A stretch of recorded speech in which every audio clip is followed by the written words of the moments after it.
Élő népviseletek. Kazár. Vasalt szoknya.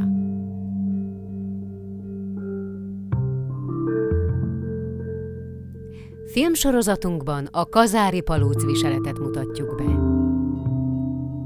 Kazáron a hagyományosan közösségi paraszti kultúra változásával az 1980-as évekre befejeződött a kivetkőzés folyamata.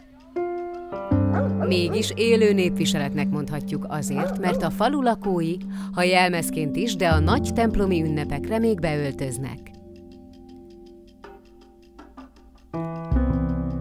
És van még, aki meg tudja varni a női viselet jellegzetes darabjait. Nagy Imréné, Rebi néni.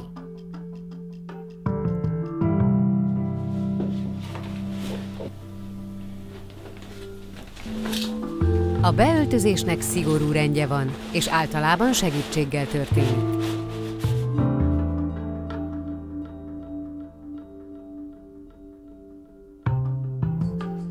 Filmünkben Rebi néni megmutatja a vasalt szoknya készítés folyamatát.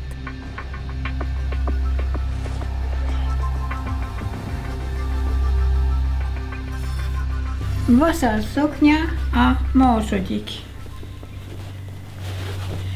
Mert ettől mi van egy kisebb, az a legalsó, ami a pendélre.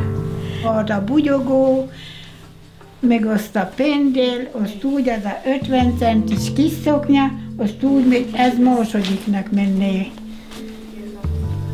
Azt ezen felül kell második, harmadik, azt még a negyedik, a legfelső.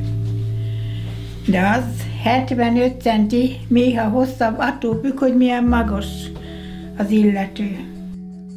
Csak én még kicsi vagyok, nem érem fel. Kedves, ez az magas van. Hokedlire voltam fel. Azt úgy csináltam.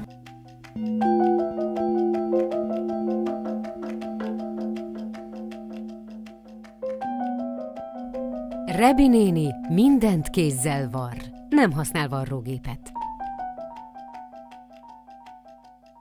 Több mint másfél méter egy szély.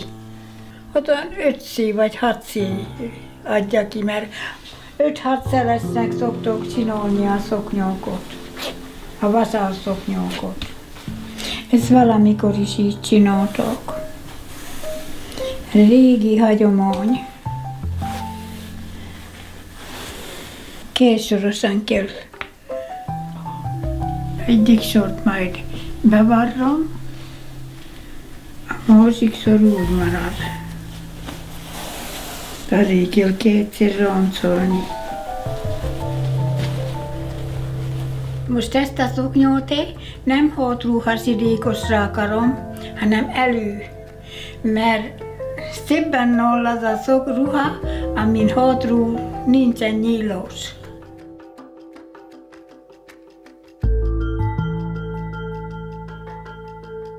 Jó. De hogy az első roncot azt bevarrom. Csak a második maradt kívül.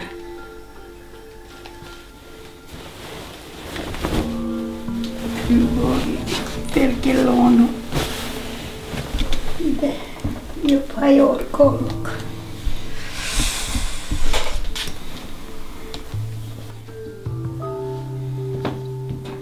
Ebből kell 4 darab vasalt szoknya, gyógy, meg szingellés, meg célna. Ezek kellenek hozzá. Singellésnek nevezik a csipkét, amit például a vasalt szoknya aljára is rávarnak. Amikor kész a varrás, akkor boraxos, keményítős vízbe áztatják a szoknyát. Bóraszk. Síma lesz, nem ragad, mert csörög a szoknya tőle.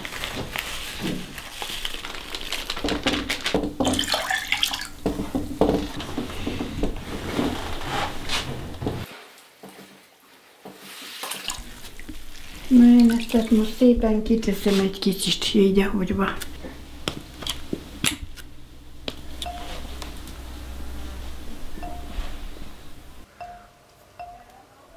A Amikor már a napon megszikkadt egy kicsit, akkor egy törölközőbe csavarják és megveregetik. Ez akkor a belicentrifuga. Nem gőzölős vasalóval vasalják, csak simával. Régebben faszenes, nehéz, öntött vasvasalót használtak.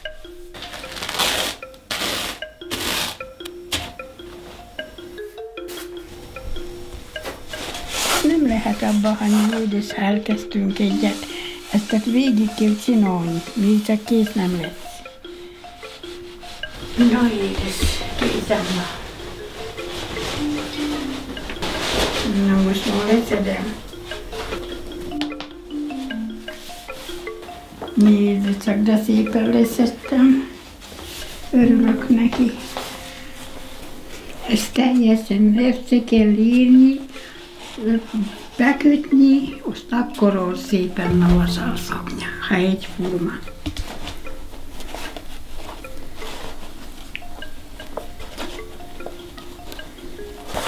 Na, készen van.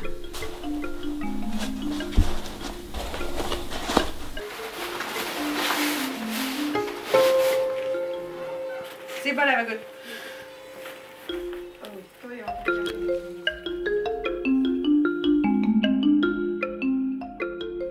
Viselés közben nagyon vigyáznak rá. Nem ülnek le benne, mert nem lehet minden alkalom után kimosni és újból bevasalni.